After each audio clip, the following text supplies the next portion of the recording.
Xbox. Power your dreams.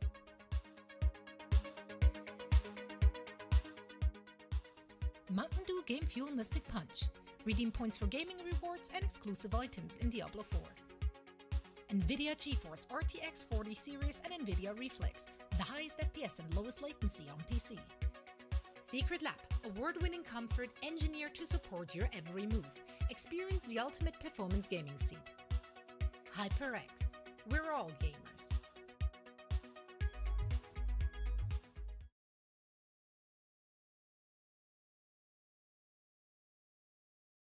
Welcome everyone, we are getting ready for BlizzCon Day 2 with going back a little bit in a stream to have a look at the campfire chats. So welcome everyone who has joined us.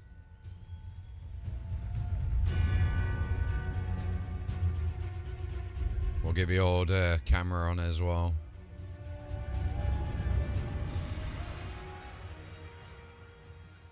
Welcome to BlizzCon 2023. Wow, this is crazy. This is awesome, seeing so many people. Very, very different than our streaming studio back in the office for sure.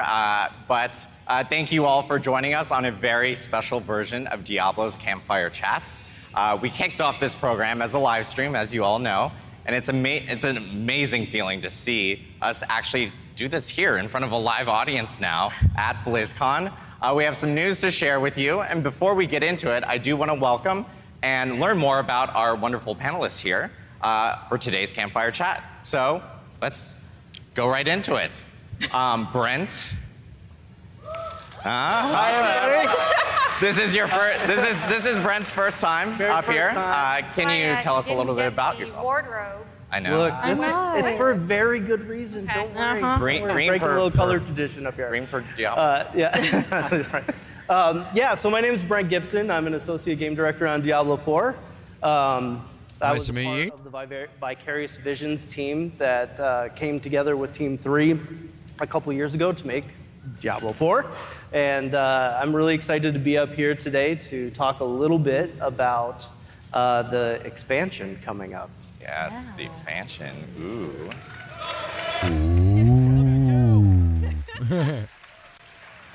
Now, I know we have multiple teams, Brent, Yes. that are working on Diablo 4. So, and you yourself are going to be talking specifically about the expansion here today. So yeah, it's great to hear that, you know, we have multiple groups working on the game for Diablo 4. But we're all one big team, which is the exciting part. Yeah, very, very big team. And of course, you know, based off of community feedback and everything that we've heard, those groups are going to be working on seasons and upcoming items, and then of course the expansion that we have here. Next up, though, we actually have Tiffany, who's going to be talking here. Actually. Or actually, do we have? have No, we do. Oh, hey, I'm Tiffany. Yeah, Tiffany. I was not pausing for applause. I'm just awkward. But this is my 14th BlizzCon. It's my 9th as an employee. I first attended as a part of the community in 2005, so it's really special to be up here. Oh, wow. I've worked on the Diablo franchise for 12 years now, starting on Diablo 3 12 years ago, and then moving on to Diablo 4 for the past years. Brent and I actually unknowingly worked on the same game back in 2009, Marvel Ultimate Alliance 2. That game was awesome. It's a big throwback. So it's been such a thrill to work with him and a bunch of the others from the Albany office, again, on Diablo 4 for the past few years. Awesome. Thank you so much, Tiffany. We have Kaylee Calder here. Kaylee is actually a familiar face on the Diablo side. You may have seen her in some of the videos. For our seasons and everything. Kaylee? Yeah, hi everybody. I'm Kaylee Calder, and I am one of the lead game producers on Diablo 4. Like Tiffany and a lot of our team, I have been working on Diablo for the last 10 years across both Diablo 3 and Diablo 4. This is my first time on stage at BlizzCon, so while I am so honored, thank you. I'm so excited to be here with all of you. I'm a little nervous, but it's so good to see everyone in person. And I'm really excited to talk to you all today about some changes coming to Season 2, some additions, and other future developments. Awesome. Thank you so much, Kaylee. And of course, we have Mr. Joe Shelley here, a very familiar face on all our Diablo 4 campfire chats. Joe, welcome again. Thank you, Adam, and thank all of you. I really want to thank all of you for being here and submitting questions. We're going to take questions at the end. And really, for all the feedback that you've given us throughout the launch of the game and Season 1, it's incredible to have a campfire chat, but with this huge array of other attendees at our campfire. So it's incredible. Exactly. Thank you so much, Joe. And of course, I am Adam Fletcher. I'm the Director of Community for Diablo. So weird with an audience. And I will be today's host and moderator. I want to thank you all again for taking the time to join us on this very special Diablo 4 campfire chat. And I do also want to give a huge call out to this amazing plush campfire that we did bring in for this. I joked it's got very soft lighting. Oh, there we go. First fun of the day. We're doing well. But to kick off activities, I know the dev team, they do actually have some news to follow up regarding yesterday's announcements. So let me actually pass it off to the team. So, Brent? Yeah, we're really excited to show the sneak peek for the next chapter of Hatred. We've been on pins and needles to share some of the information from the expansion for a very long time. And it's going to be taking us to a brand new place. And it's really cool because it's actually in contrast to that dark Gothic setting that we're used to seeing in the main game. We're going to go to some place that has a bit of a different flavor. So for those of you who are new to the franchise, it's going to be new, it's going to be fresh. But for some of you who have been with us all along, we're going to go take a trip down memory lane and actually go to a place that's a little nostalgic. So with that being said, let's take a look.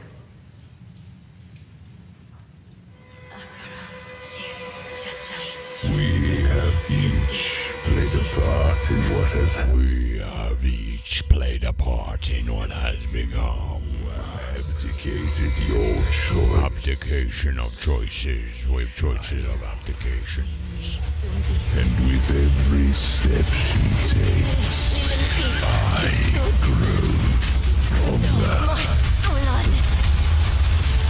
There will be no salvation in the light.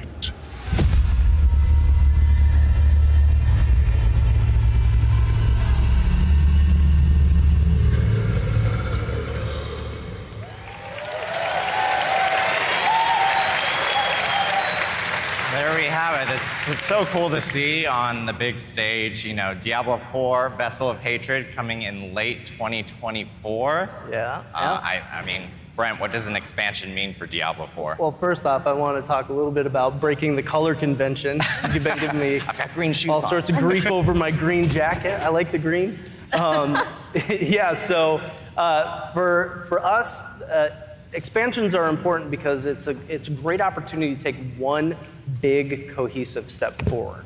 You know, when it comes to continuing our dark story, exploring the new region we're going to talk about today, or even new ways to play with new monsters and a new class, we want to make sure that all of these things go together. New class. And I've been joking for a little bit about how this is kind of like making a really Paladin, maybe?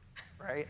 You want to make sure that you're pulling in all of the ingredients. It's got to be a that you paladin. need so that when they all come together, It'll either be a paladin or witch all doctor. those flavors are working together. And so for us, that cohesiveness is really important. So you say burger. There are a lot of variations of burgers. What do you reckon, paladin or a witch doctor? Double from In-N-Out or something like that. So hungry now. Yeah. What You know, have coming from guys? Albany, in and out, I'm down. That's great. So what kind of burger is this? That's a good question. You know, I guess I look at it as kind of like a bacon barbecue burger with all the classic ingredients, but with like jalapenos, right? Like throw something in that's a little bit spicy, a little bit different. And so a you little have bit green. And a little bit green, that's a good point. I didn't even think about that. Apparently. So yeah, we want to make sure that we have all the nice traditional ingredients that speak directly to the core of our audience, but we're also offering things that are new. Awesome. Well, I know with Vessel of Hatred, a new expansion, there's going to be some story and lore kind of attached to it. And let's kind of talk a little bit more about story. What do you think, Tiffany? Yeah, so when we last left off in the main campaign, Neyrelle was traveling south with the stone with Mephisto. He got himself trapped in there again, as he tends to do. She's been following the footsteps of a prophet of light, looking for a way to deal with this stone and the prime evil that's trapped within. Now, she's a really fascinating character because she's a child, but she's been through a ton of trauma, so spoilers if you haven't played the main campaign of Diablo. But here she is directly challenging the influence of a prime evil, something the Haradrim have always famously failed at. So for players that might be jumping into Diablo 4 for the first time with the Vessel of Hatred, they'll have the choice to either play through the main campaign or jump directly into the new chapter. There will be a recap in the game, so you'll have full context to all the events of Sanctuary that played out in the main campaign. So don't worry, you won't miss out on anything if you want to just see what's happening with Neyrelle and explore those jungles. All right, I love this picture. He's real creepy. It looks like he's coming out of a mud bath of sorts. So this is Mephisto. Now, he is my favorite prime evil. I think he's just a badass. If you don't know who he is the Lord of Hatred, and he is the father of Lilith. So I believe that makes him... Yeah, granddaddy of Mephisto. Granddaddy of Sanctuary. Grandfisto? Something like that, yeah. Sounds grouchy, too. Yep. So Mephisto did not intend to be trapped in the stone. Like I said, they're very bad at that. It tends to happen. So he's, as you heard in the trailer, every step of the way that Neyrelle is taking with him, he is pushing against her, constantly trying to unravel every single moment that they have together. It's in this next chapter in Vessel of Hatred, we're going to find out what is his fate with this stone and what's going to happen with Neyrelle. Yeah, so with Vessel of Hatred, we even saw it a little bit in the teaser. It seems like we're actually going to be, it's going to be taking us to a new place. I know you guys have actually mentioned Nahantu. Can you tell us a little bit more about Nahantu, Brett? Yeah, so we're going to a whole new region called Nahantu. Now, for those of you guys who know the history of Sanctuary, yeah, Nahantu's from south actually means going to Torjan. When we started off with the expansion, we decided as a team to really think about how we're referencing cultures moving forward. And for those of you who may not know, the Torjan people are a real people. And they're an amazing culture. They have beautiful traditions. You should totally look it up.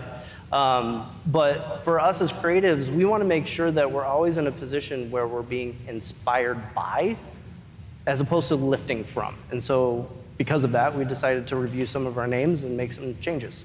So how are we kind of doing this in game? So we've actually decided to fold it in creatively. So for those of the people who are outside of the region, maybe you were from the Dry Steppes, you know this place as Torjan. But the people who are there know it as Nahantu. And so you're going to see that folded into the story in some really creative ways to give that name some power. Awesome. I know we have a lot of cool art to actually show. Like right here, we're seeing kind of what looks to be like a river gate. Yes, so everything starts here at the river gate. We look at Nahantu as a place that's been closed off from Sanctuary. It's been closed off from all the things that have been going on with Lilith over the last several moments of our story. And so you can imagine this monolithic statue where the doors have been closed for the last several decades, and now they're open. And we're going to see what happens with Neyrelle as she passes through these gates. If you look at this next image, we like to look at the jungle as this place that is a wild... I do like the jungle. It is, when you go to the Tree of Whispers, that area is like beautiful. It's a living, breathing character of its own. It has its own... You know about snake level in the campaign? It was very nice. In different ways throughout the game. And so this concept is a really good example of where things from the outside may have come in, but the jungle's going to reclaim it. Right? So you're going to see these branches pulling back some of the architecture that you would see through the region. But for the things that have been there all along, it's going to live symbiotically with. And so you can watch the river flow through the structures of the area as well. You know what? This is actually one of my favorite concept pieces that we've made for the expansion so far. Because even though it's an environmental scene, it really just shows the depth and scale of the jungle, which is not really like a place we've ever gone to before within Diablo 4 so far. And That's it just a lie. really We went to the jungle in the big snake bit. Scale and age, I guess, is a good way to describe it. The idea that these roots are so old that they stretch across the chasms in the area. You can see there's a very small character in the middle of that branch. Very hard to see. It creates a sense of scale that allows us to do a lot with the environment, right? So it's not just trees in the area. These trees are actually fixtures or structures of the place as well.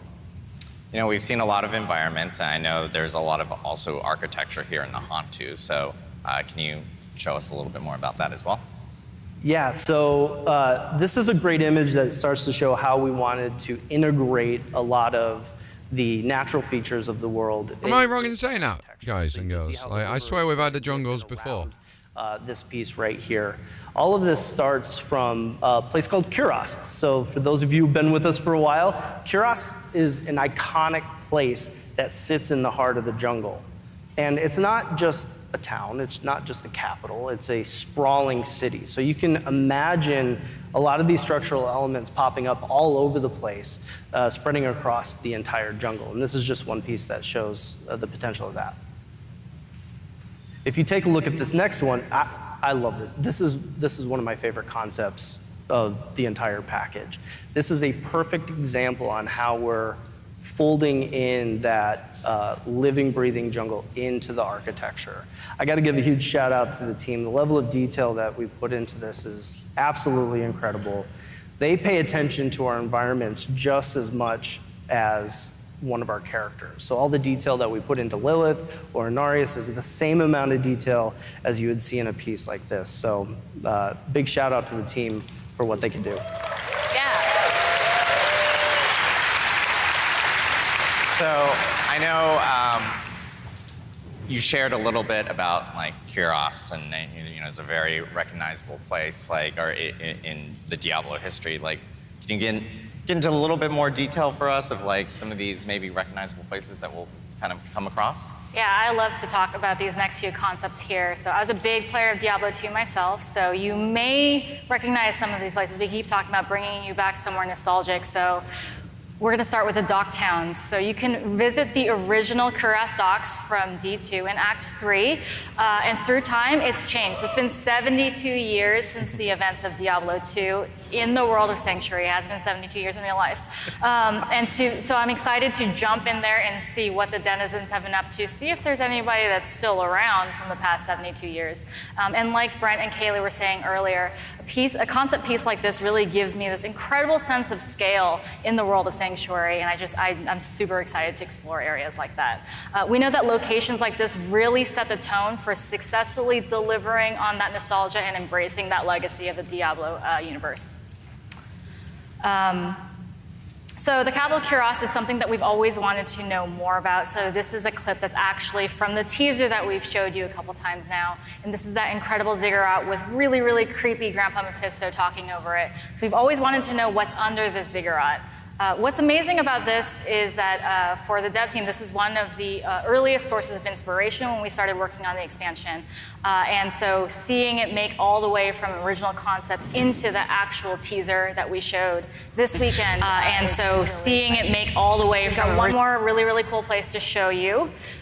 So this is the temple city of Travancore, and it's where the Horadrim originally imprisoned Mephisto in his soul stone. It's deep inside Kurast, and I am so excited to go in there and see what's happened in the last 72 years. Joe, what do you think? I hope I don't get slowed by hostile blizzards again.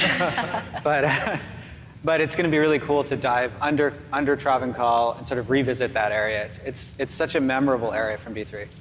Yeah, Travancore was super memorable. Act 3, everyone remembering as they're fighting the council there. So it's great that we can revisit that here in Vessel of Hatred. And of course, a big question I know that people have with Vessel of Hatred, does that mean a new class is coming?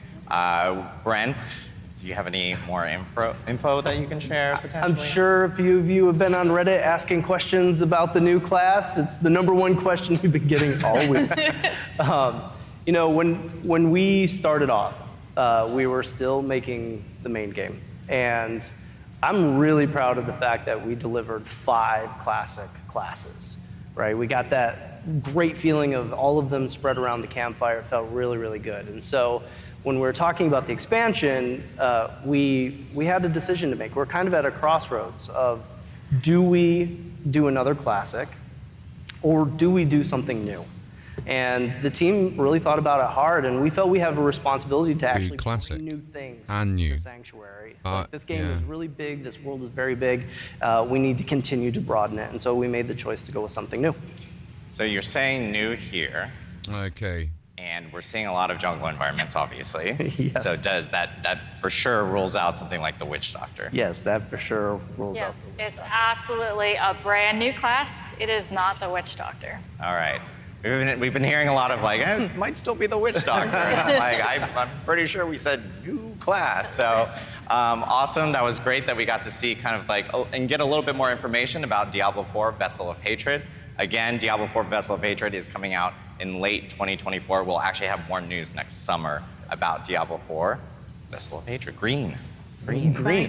Going green. I'm glad you're color coordinated for this, Brent. So, but we do want to talk more about some of the other items that we talked about in the opening ceremony yesterday. And so Joe, I know, wants to talk a little bit about Season 2 and what's coming forward. Yeah, absolutely. So, we've had, as I said here earlier when I welcomed all of you, we've had so much community feedback, and it's been incredible for us to be able to release Season 2 and bring a lot of those changes to you. And I think we have a roadmap here. You can see here that on the Season of Blood, some of the things that we brought with Season of Blood. If you haven't played since launch or since Season 1, you'll be able to check out the new boss. Yeah, the new patch is going to be cool. Faster leveling, right? The changes, thank you. That was all me, no. We have an incredibly talented team of system designers who care deeply about the Midwinter Blight looks quite cool. I like the themed and stuff being in able to game. capture the objective of reaching level 100, right? And so that change was something that we thought was really important for Season 2.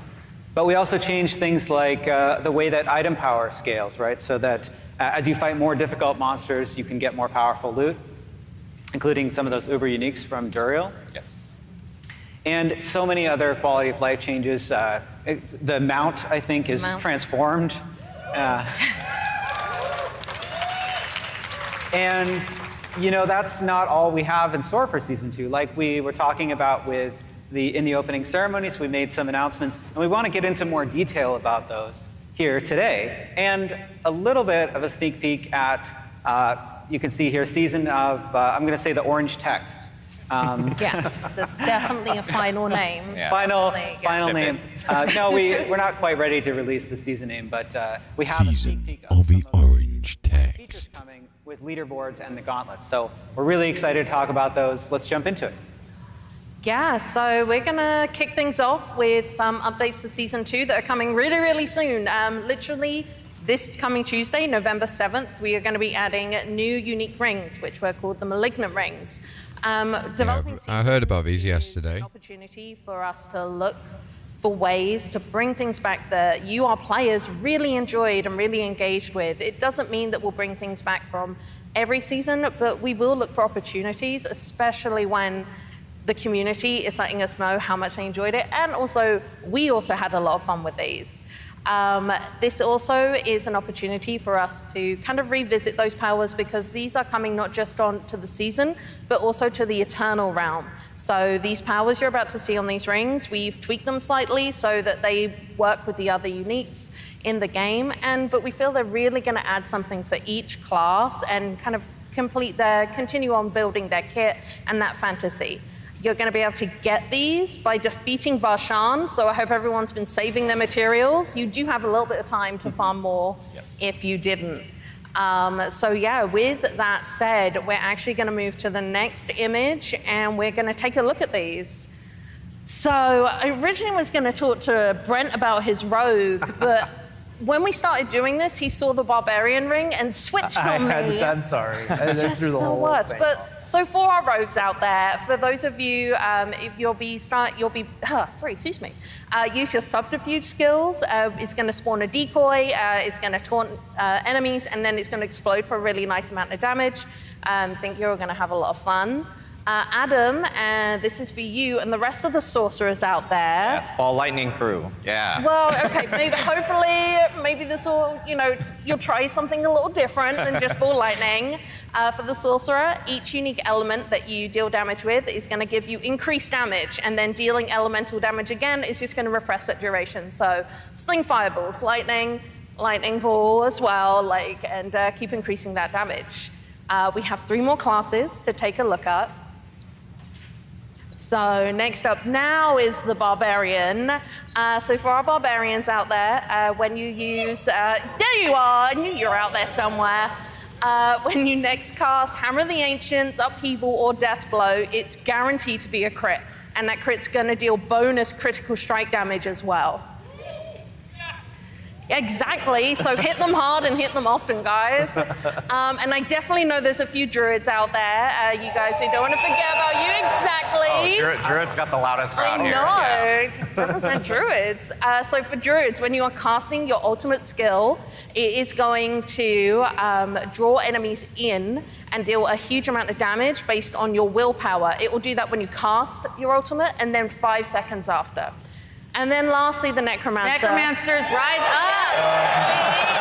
That's right. There's actually 3 Necromancers up here, because 3 of us are playing it this season. Total coincidence. So we all love this power, and we know everybody else loves this, so we are bringing back that walking near your corpses is going to automatically activate one of the following skills, which is Corpse Tendrils, Corpse Explosion, or Raised Skeleton. So yeah, that is... That's going to be the Malignant Rings, and as we said, you're going to be able to get them from Killing Varshan starting on November 7th. So next week, everybody. Awesome. Thank you so much, Kaylee. And again, we're super excited about bringing in these malignant powers from Season 1. Thanks to community feedback and you guys actually wanting these powers back in, we were able to get these in these new rings that will be coming out on Tuesday. And again, patch notes actually are going to be available on Diablo4.com for that patch immediately after this panel, so you guys can actually see what's in that update for players on Tuesday, which is awesome to see. So, but we do also have some more information to talk about. Even more stuff. Yes, we have some more events taking place in early December. Kaylee is going to jump right in. I'll kick us off. Yeah, December 5th is our next update for Season 2.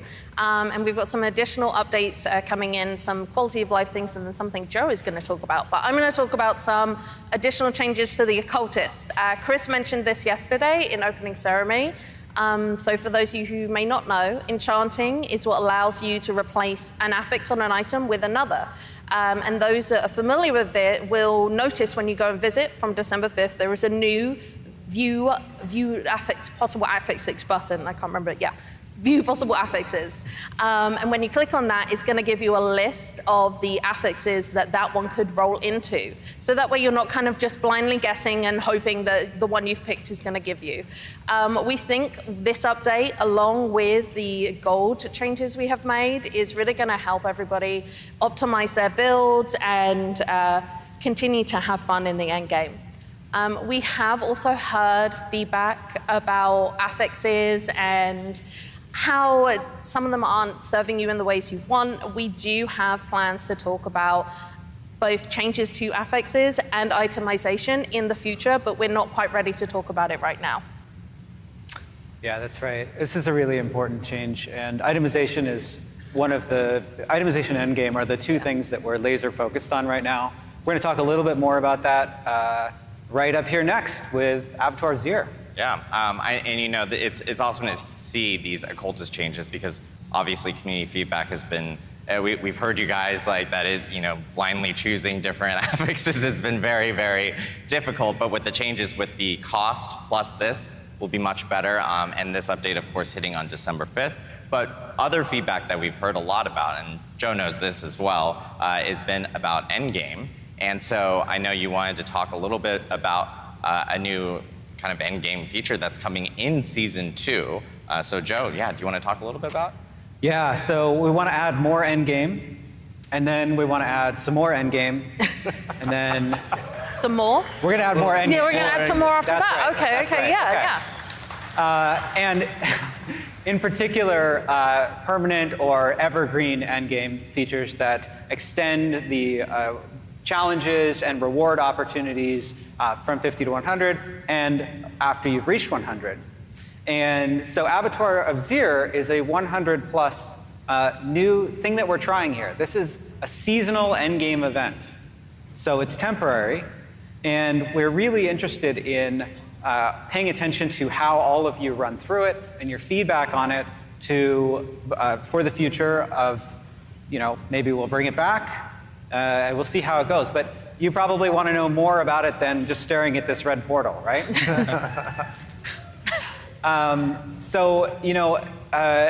We have a chart that used to be on a napkin, but It's very beautiful. This is when you work with a bunch of designers, they like to make these little flow charts, and then they hand them to you on a napkin, and they go, "Can you make them pretty so we can show them to people?" Yeah, yeah. So, designer flow charts. Paint for life.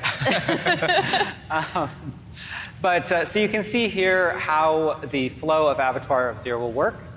After you complete the final step of the season journey, you'll be ready to face off against the Abattoir. And this is a very, very difficult area. You're going to need to bring all of your skill, but also you're going to need to bring the very best builds. Not every build is going to be able to succeed in Abattoir of Zir. And that's why it's positioned like after you've really defeated Echo of Lilith, you've defeated Duriel, you've got your Uber Uniques, and you're like, what's next? What's the next challenge, right? And the Abattoir is meant to be that. So you're going to get a recipe for the first tier of Abattoir of Zir. When you complete that first tier, you're going to get a recipe for the next tier. And I want to state that there are 25 tiers of Abattoir of Zir. And that's fewer tiers than there are of Nightmare Dungeons. But each tier of the Abattoir is much more difficult than the tier before. This is not the same as Nightmare Dungeons 70 to 71. And you're also going to get a ton of Paragon Glyph XP. So, I know some people have expressed that it can We'll have to watch that back. Level up all your glyphs through Nightmare Dungeons. That you're going to get so much from this event. And you're going to need it because you're going to want to level up this new unique glyph that you can get as a reward for completing the Abattoir. This glyph, the Tears of Blood, is tied to the event and is also persists during the duration. Okay. But it will be incredibly useful for increasing your character power so that you can take on those tougher tiers of the Abattoir. You can see that it has a larger radius than other glyphs. It can grow even beyond that. It has multiplicative powers on it, and it can be leveled up to 200 times. So it is still a capped level, but it has a lot of progression in it. Yeah. Awesome. Lots of stuff coming here. December 5th. We got the Occultist updates and Abattoir Zero, which is the end game that we just talked about. And that will run through the end of Season 2. So players can expect, to be able to go through that starting on December 5th, which is great to hear. But we also have even more events in December that we do want to talk about. One that's a little bit more festive. We mentioned it yesterday. Kaylee, I know you want to talk a little bit about Midwinter Blight. Yeah, so for Midwinter everyone Blight. that doesn't live in California, this time of year can be darkening and colder. You might get snow, lots of rain. Like where I'm from. Yeah, where you're from, basically. You're going to need the winter clothing. As you return to Fractured Peaks on December 12th, where the Midwinter Blight is taking place. As you return, you're going to find that it's been enveloped in a storm. It's freezing out the locals. It's eternally dark. And there are new horrors lurking, waiting to, make your lives and the inhabitants miserable. So yeah, I hope you brought some ice scrapers with you. Maybe help us out here. Yeah, we're working on a special Diablo ice scraper. Reaching out to John Mueller to see if we could get that marketed as soon as we can. Yeah, definitely. Okay. So it's going to start in Kyovashad, and you're going to meet Gillian, a wandering bard, and he's here to try and bring some cheer and warmth, which you can see in the video as we go to that. and he is located in the Hibernal Square. And he's giving as well a warning of the storm and the terrors lurking within. And as you can see, this is a classic Diablo holiday space, decorated mostly in skulls, which we find very festive on the team, personally. Yes, and at its center we have the Totem of Midwinter, which plays a part in the event itself, but I'm not going to spoil that, and we'll kind of go into that. So what's happening outside Kyovashad? You're going to head back out into Fractured Peaks, you're going to explore the zone, and you're going to encounter some sinister snowmen, or what demons consider snowmen, that we're calling Frigid Husks, which, yes, they're beautiful. Yes, very beautiful. I will note, I don't actually know if Rod Ferguson, our GM, is here. He is making me insert this wonderful pun. It's all Rod. He was like, as soon as he saw him, so Rod Ferguson, trademark pun, Frosty the Goat Man is what he likes to call these. I thought you were meant to sing that. Yeah. Frosty the Goat Man. No, we're nixing the singing. No singing. Okay.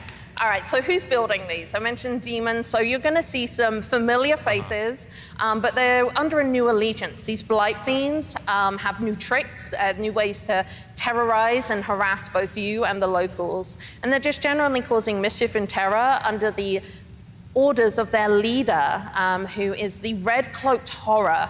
He lives in the darkest corners of Fractured Peaks, emerging only with the storm. And he is going to, be really, really mad at anyone disrupting his plans, and he's going to try and make you dead. I think he looks really jolly, personally. I'm a big fan. Again, another Rod Ferguson pun. Here we go. And this one I will sing. I will. Okay. Rudy the Red Cloaked Terror. Oh, God. There we go. All right. Just leaving now. We're done. He doesn't even have a nose. Yeah. That's the problem. I know. Rod has the worst puns. We know that. So. All right. Yeah. So what are you going to be doing? You're going to be heading out into Fractured Peaks. So we're going to bring up a video with some of the kind of gameplay a little bit here. You're going to encounter the Blight Fiends having a really jolly time. They are there they are. Oh, look at him go. Look at him go. Well, we're going to ruin their day. Yes, exactly. Snow globe of these. Murder, destroy those snowmen. And you're going to engage in a number of events that are unique to Midwinter Blight, destroy Frigid Husks, defeat the Blight Fiends, and if you disrupt things enough, you may end up summoning the Red Cloaked Horror himself, who's, as I said, very annoyed at you. And participating in these is going to give you resources that you can take back to the Hibernal Square to progress the event, and And some rewards. Right, the rewards, because what's a festive event without presents and gifts and, things in general? So we have a number of new cosmetic rewards that you'll be able to earn through participating on the event itself. So these are selection of weapons, and then we also have some really cool back trophies. I really like them. They've got bells, and there's some wreaths and lots of... How you doing, guys? Like that here. We have a theme and we're going to stick to it. So this starts on December 12th. Really I'm looking forward to this. Slays with us. Chopper, is your PC all done and downloaded the game now, by the way? There we go. Yeah, I did it. So, They clapped for it. Good. I was not expecting that, actually. But that's Midwinter Blight. Awesome. It's great to hear more information about all these updates coming in. And Midwinter Blight's great because community feedback has been, we've heard a lot of people wanting more cosmetic options. And so now you have the ability of actually unlocking some skulls, some bells, some holly that you can actually incorporate to your character with Midwinter Blight. But all this information is going to be available again on a blog on Diablo4.com after the panel. And we're looking forward to getting all these updates in everyone's hands for Abattoir Zir, the Occultist updates, and of course Midwinter Blight. But moving on, we do have additional information to talk about Season of the Orange Text, as you called it. That's right. Joe. So Joe, can you tell us a little bit more about what's coming there? Yeah, so more endgame. More in-game. Yeah.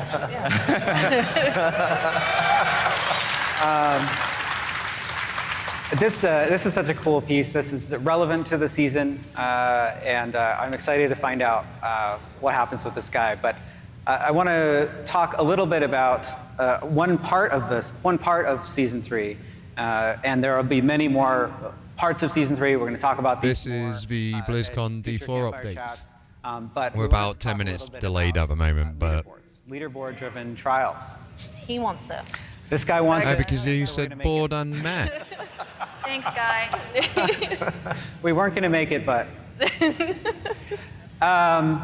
And so the way this is going to work is when Season 3 players reach World Tier 4, they're going to be able to compete in the Gauntlet, which is a fixed seed, non-linear dungeon where your mastery and your skill are going to be needed to achieve the highest scores. And those best scores are going to appear on the leaderboards.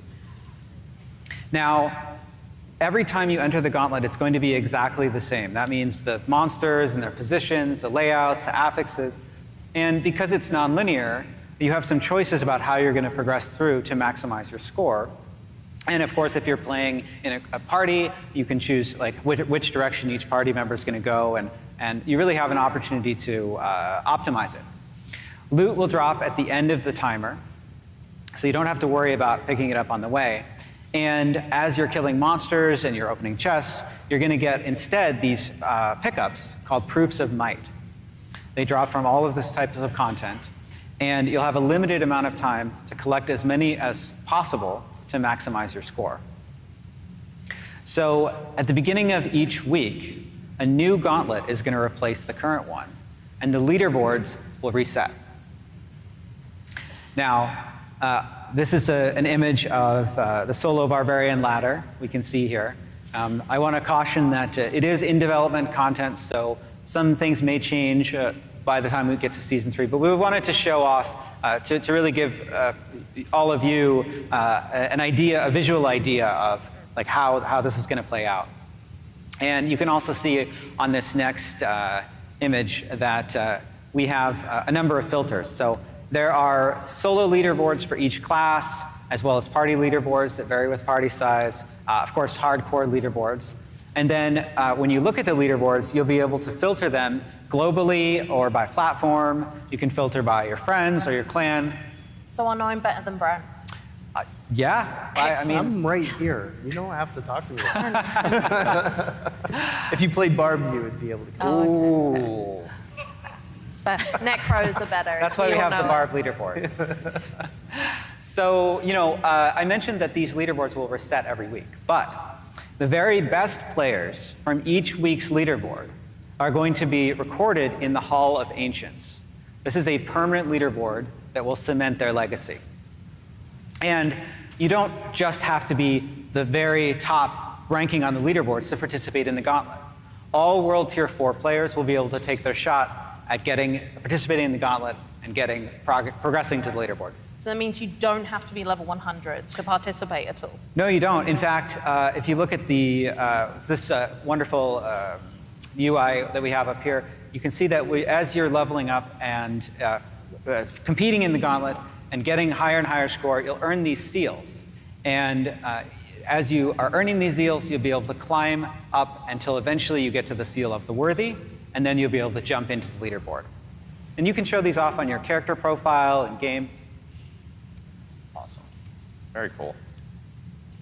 And then I know with leaderboards that coming in Season 3, with all the information that we've been sharing here, again, I'm just reminding everyone that you can end up checking all this out on the site afterwards. We'll have all the artwork up there. And of course, all the information that we provided even on the expansion stuff will end up being there. And I just want to remind everyone in the community that thanks to you guys and the feedback that we've actually gotten in for Diablo 4, we've been able to, we were able to get all these amazing changes in. So providing that feedback through our forums, through social media, through Reddit, wherever you post at, let us know. Even here at BlizzCon, it's a huge help for the whole entire team. So thank you guys again. Thank you, Diablo community, for making the game a better experience for everyone. I know we do have some time for Q&A as well. We did leave a question box out in Hall A, which is the Diablo Hall here at BlizzCon. And then, of course, we asked on social media for questions through our fans that could not attend BlizzCon. But we grabbed the ones that seem to be pretty regular repeats specifically. So we'll kind of just jump right in on them. The first question, I think this one would be good for Kaylee. Will there be more intermediate progression dungeons and bosses between Tier 4 and Uber Lilith? Yeah, so we had this question a bit, and the short answer is yes. We've already started doing this with the boss ladder, Uber Duriel, and we're looking for even more opportunities with which to give everybody things to tackle as they're working their way towards Uber Lilith, as well as, things for people to pursue once they defeat Uber Lilith. So yes, and as we develop those, we will share more information, probably in more campfire chats or on Diablo4.com. Awesome, thank you, Kaylee. This one's an expansion question. Okay. So, Brent, I will give this over to you. Will there be a season journey when expansion launches? Yeah, we know we have a large community with players who like to play in a bunch of different styles. So when Vessel of Hatred launches, we're going to have stuff for Eternal players. We're going to have seasonal content. We're going to have people who want to continue to play vanilla, people who want to jump into the expansion. Basically, we're going to have something for everybody to have fun with. Cool. Thank you, Brent. Tiffany, this one for you. Will we have a system to save and switch between builds? A very popular question. Very popular question. So the reason Adam says this is a great question for me is because I ask Joe this all the time. It's something I'm also very, very passionate, myself and lots of the development team and lots of the community is very passionate about. So for those of you that play Diablo 3, are very familiar with the Armory. This is something that we brought to the game in patch 2.5.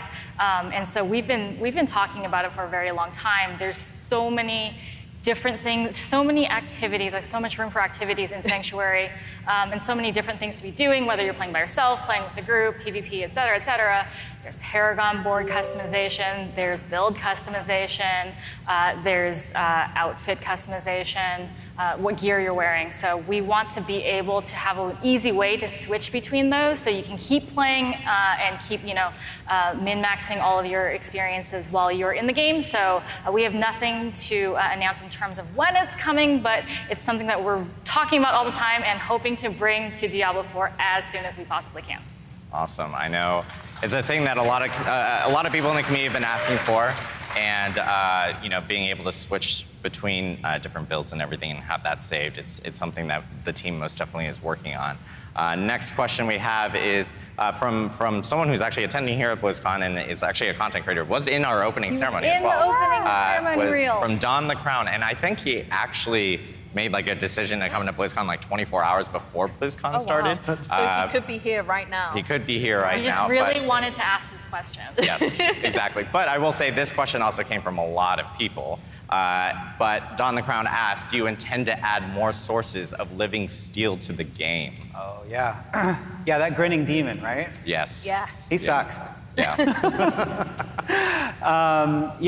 No, it's, that particular summoning material, we've certainly heard and experienced doing Helltides feels much more stingy than the other summoning materials. And so we want to make some improvements there. Yeah. Awesome. Yeah, so expect improvements coming down the pipe for that.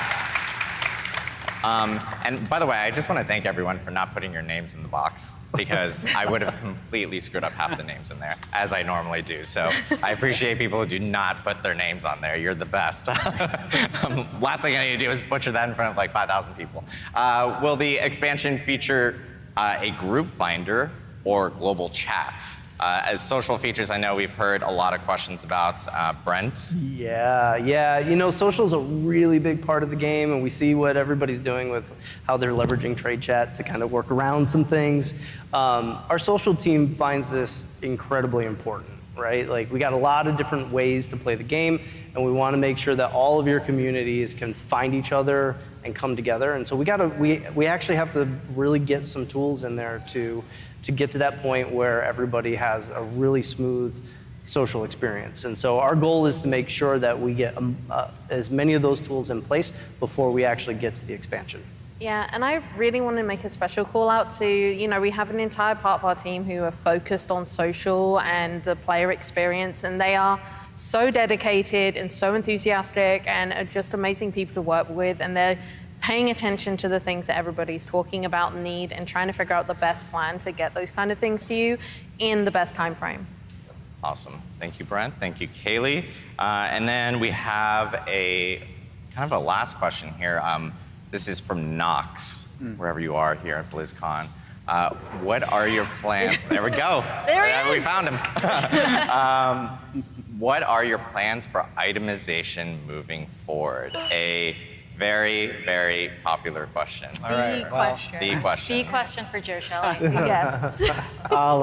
Do we have a panel after this, or? No, this is a very serious and important question, right? And while we're not ready to share all of the plans for itemization that we have going forward, the team is working on the problems that we see with itemization right now, right? I think I was watching, was that Carbot video, I think, recently. And Shout out to Carbot. Love his you animation. get, the character gets two items, and they're trying to compare it, and pulls out his sort of monocle, and he's going through it. It's too difficult right now to compare items. It takes a lot of time, and we want to make that better. We also there are some affixes that are very conditional or have several layers of conditionality. Yeah. Sometimes this gets, shorthand for this is a damage on Tuesdays, right? Like, really good on it's a couple days from now, it'll be incredible. But we think that there are too many of those that have really complicated conditional effects, and it's really hard to bring those into builds, and it contributes, as Kaylee was saying earlier, to a feeling of having it be very difficult to customize your items in a way that lets you get exactly the affixes that you want on your build. Get that build you're looking for, you know? Exactly. So that's something that we want to review. We also know that when you are optimizing your gear, the goal of that is to have the effect be that you feel that power. So you are customizing your gear, and then you go out and you want to be able to visually tell immediately, like, yeah, this made a difference, right? And then, of course, we also want to add more ways to modify items and add on additional complexity to items, through. This is often talked about in the context of crafting, right? Better ways to modify items in that way. Yeah. Awesome. Well, I know I'm going to throw another question at you, though, because there has been a lot of talk about the amount of. All right, guys and girls. In the game. How's everyone doing? Do we have any plans on what we like for aspects specifically? Yeah, so it's going to take us a little bit of time. This is Kalis, by the way. We got Kalis, my little boy. Won't see it in season 3, He's but soon nearly after 3 months old now. But we want to get the aspect crystals out of your inventory and into the Codex of Power. I think they agree with that. I think they quite like that. I'm glad. We're starting work on it right now, so we'd have to go back. But no, the Codex of Power is really a great repository of all of the legendary powers, or it should be, we think. And there are lots of opportunities for upgrading it or bringing affixes that you found, and we just really want to make that better. Yeah. Great. That's awesome to hear. I know a lot of people are excited to have an area where all their aspects are, as opposed that'd be to nice. where we are right now with collecting everything with our aspects and having your inventory kind of running back to the stash and putting them all in there and everything. So there we have it for the Diablo 4 Campfire Chat. We do have a lot of awesome things coming down the road, and I do want to remind everyone that this Tuesday we have an update with 5 new Malignant rings that will be hitting the game. You can farm Varshan to earn those rings specifically, and those rings are in Eternal and Seasonal, which is great to hear as well. And then, of course, on December 5th, we have our Abattoir of Zir. Yeah. Google Abattoir if you don't know what that is. I did. It's a slaughterhouse. It's a slaughterhouse. Yeah. Cultured Adam. And then we also have Cultist updates hitting on December 5th. And of course, December 12th, we have our first holiday event hitting Diablo 4, which is Midwinter Blight, where players can actually end up earning a ton of different new cosmetics. Dress your character up in some bells, some wreaths, holly, etc. Get very festive. Yeah. Exactly, get very festive. And I did want to remind everyone that we do have a Diablo Blood drive that is currently running. If you go to diablobloodharvest.com, currently the community is at 73% to the goal. Once we hit 100%, good job, everyone. Everyone gets some Yeah. rewards. Good job. great cause as well. It's for an awesome cause. You know, we're aiming to have 666 quarts of blood donated. Of course we are. So of course, gotta stay with the theme. So make sure to check out the site for more information. Panelists, do we you just have wanted any to parting say words? thank you for coming to BlizzCon and watching online. We love Diablo and we love you. I can't wait to get back in front of everybody here and have more to talk about with the expansion in the future. So I look forward to seeing you all in Sanctuary.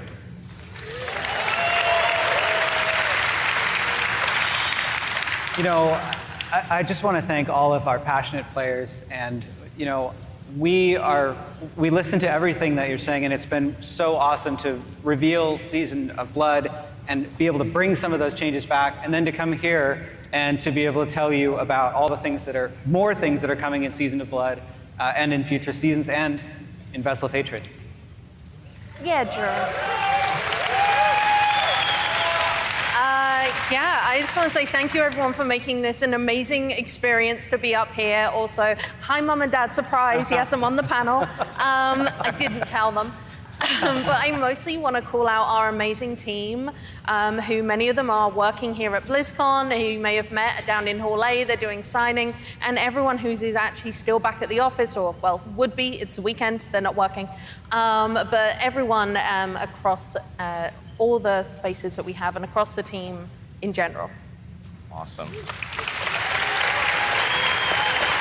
And I just want to thank everyone here. Thank you guys, everyone here, everyone at home. We hope you guys have had a wonderful BlizzCon. We're so happy to have you here, and we hope you guys come see us while BlizzCon's still going on for the rest of the day. And we'll see you in the next Campfire Chat. We'll have more Campfire Chats this year. And have an amazing BlizzCon, everyone. Thank you so much. We'll see you in Sanctuary. Thank you.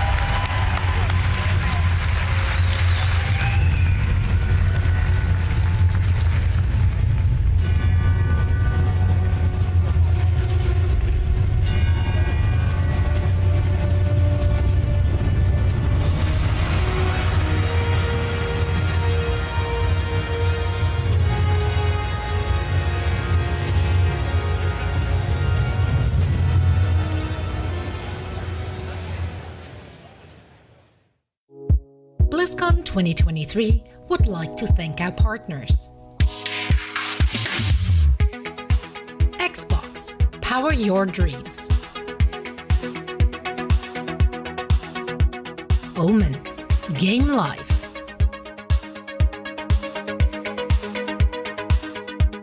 HTC Vive Mars, virtual production made simple. Intel, push your gameplay beyond performance with 13th Gen Intel Core processors. Check out MSI's wide array of monitors, from Nobel Prize-winning quantum dot technology to 4K OLED panels. They've got you covered. And the beneficiary of BlizzCon's charity auction is Direct Relief.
Whatever you can do, we beg you. Will you save us?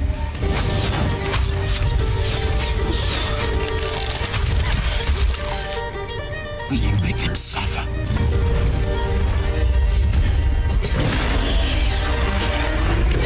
Can your shadow be our light?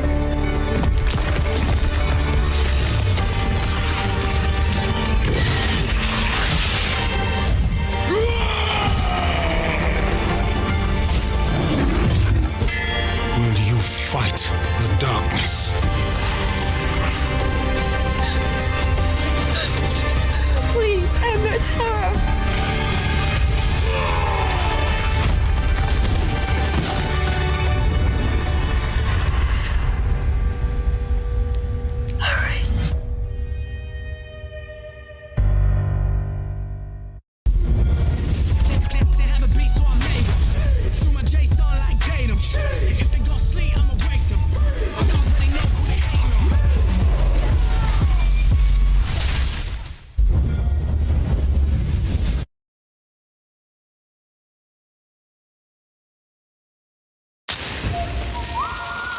In the beginning, I was all alone, trying my best to do some good out there. But it didn't take long to realize that with the right friends, everything would change. Step aside. You don't know who you're messing with. They knew the townsfolk were up to something sinister. Let's move! Right behind you! And it was like a powder keg waiting to explode.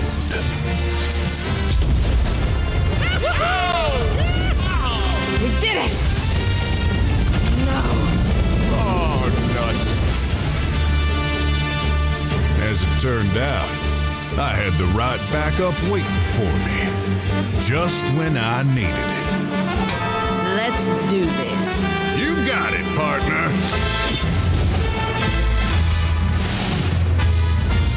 I didn't intentionally pursue leadership. I'm gonna punch ya! Candle Bud Slider.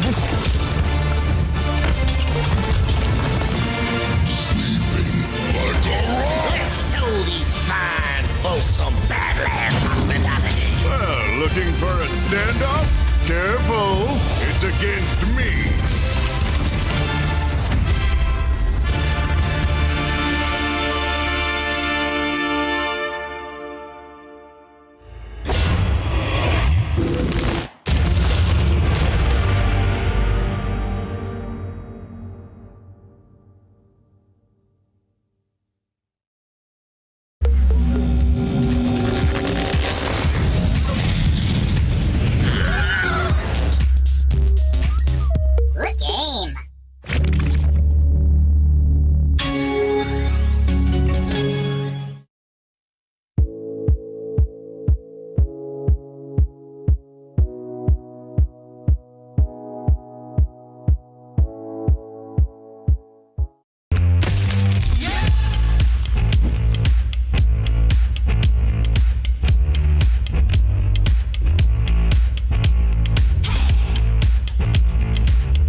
Can you feel that? That rumbling of chaos. The growl of a hogger. The insect of a gnome. The squawk of a chicken? The truth is, there's no easy path to victory. But for those willing to rumble, greatness can be achieved. Our fighters have trained long and hard, and today is the day for them to test their mettle and battle for glory. Mayhem will ensue in the world of Azeroth. It's time to rumble. And welcome back. We're about to witness the last match of the day here on the Warcraft Rumble stage. It's going to be OJ versus S-Fan. So let's get some hype in the building if you're here for S-Fan. I know he's got a lot of fans right now on the Warcraft Rumble stage. And I cannot wait to see what build he plays here and if that kind of random strategy ends up working out for him. We're going to get into the game in just a moment here. But for the meantime, make sure that you're downloading Warcraft Rumble today. It's available on both the Apple Store as well as the Google Play Store. But that we were talking about, we're looking at OG's POV right now. He is up 2-1. He can win this entire series if he takes the W here in this match. Yeah, OJ looks like he's going heavy healing. He's got the Shaman, he's got Tyrion. Those two units both healed. He's got a lot of legs. Some interesting stuff there, hey?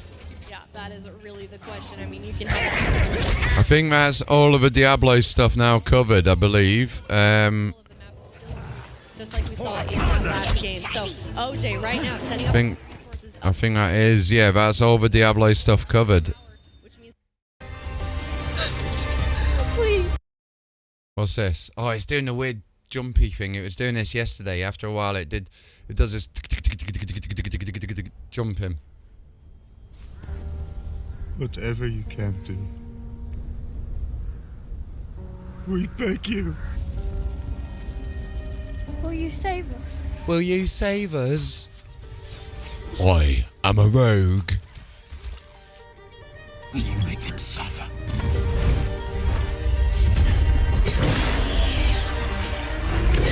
Can your shadow be our light?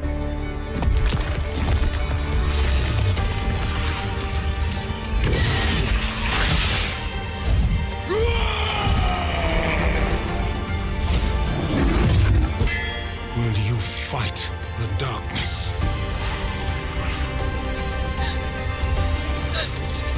Please end their terror.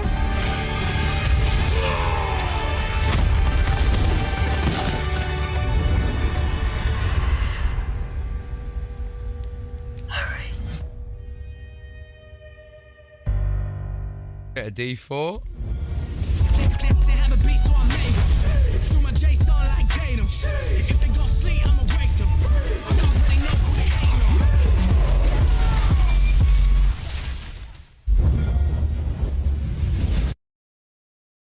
Interesting.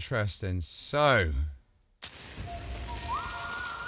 let's go back through and have a look at some of that then. So we missed a bit about the rings earlier on, so I'm going to go back first of all to the rings. The new unique rings. You have a little bit of time to farm more if you didn't. So yeah, with that said, we're actually going to move to the next image and we're going to take a look at these. So I originally was going to talk to Brent about his rogue, but when we started doing this, he saw the barbarian ring and switched on me. I'm sorry. Just the worst. But so for our rogues out there, for those of you, if use your subterfuge skills. It's going to spawn a decoy. It's going to taunt enemies, and then it's going to explode for a really nice amount of damage. Think you're going to have a lot of fun. Adam, this is for you and the rest of the sorcerers out there. We got no info on the class at all. We didn't even give a name. Okay, we got info. We got info about what it's not will, instead of info you'll what try about something it. a little different than just ball lightning. For the sorcerer, each unique element that you deal damage with is going to give you increased damage. So yeah, this is just basically the malignant hearts just in a ring without you having to. Yeah. Okay. So can you then still put like aspects on them and everything? That's what I didn't hear. So next up now is the barbarian. So for our barbarians out there, when you use, there you are, I knew you were out there somewhere. When you next cast Hammer of the Ancients, Upheaval, or Death Blow, it's guaranteed to be a crit. And that crit's going to deal bonus critical strike damage as well.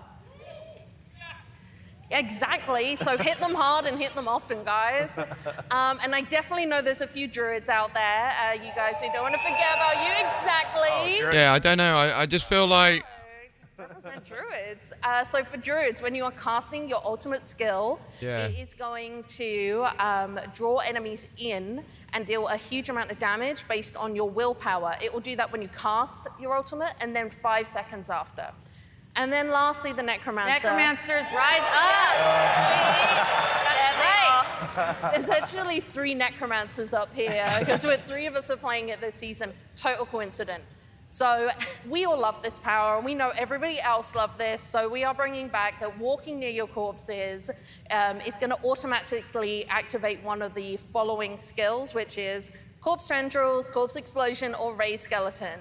So yeah, that is... that's going to be the Malignant Rings, and as we said, you're going to be able to get them from Killing Varshan starting on November 7th. So next week, everybody. Awesome. Thank you so much, Kaylee.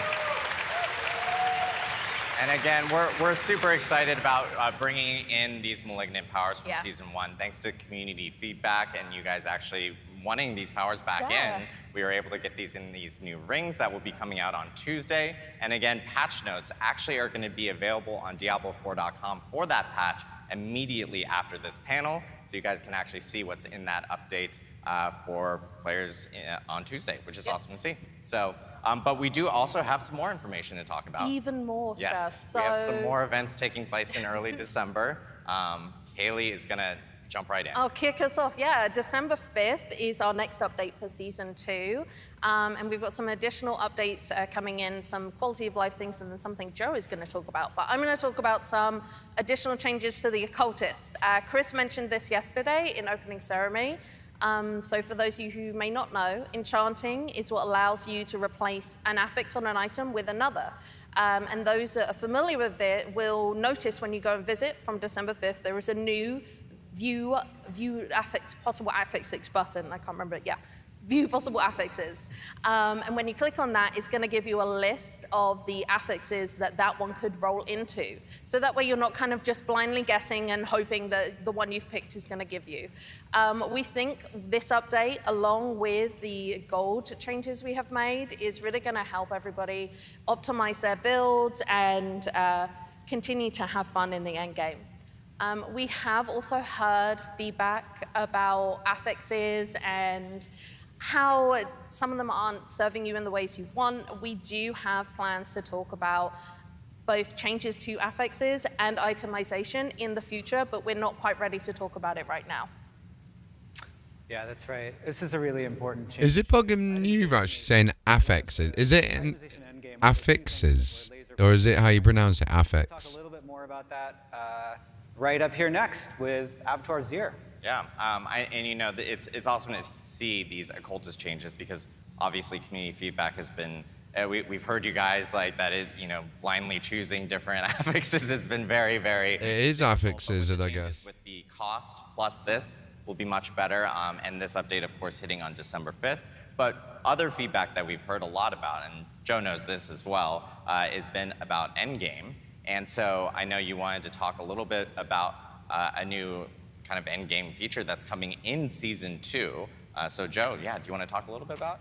Yeah, so we want to add more endgame, and then we want to add some more endgame, and then... Some more? We're going to add more endgame. Yeah, we're going to add some more. All right, let's try the webcam. We'll just try the webcam and the game at the same time. Now we've got the... I'm going to see if this works. I'm not expecting great things from it.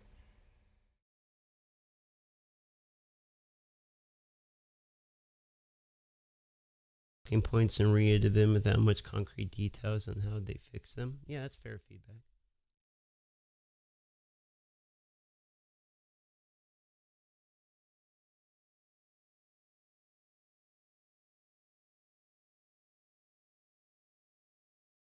Right, let's try this out.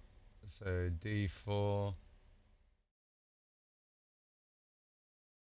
Where's IQ? I want to keep an eye on my temperatures and everything because this is probably going to absolutely destroy my PC.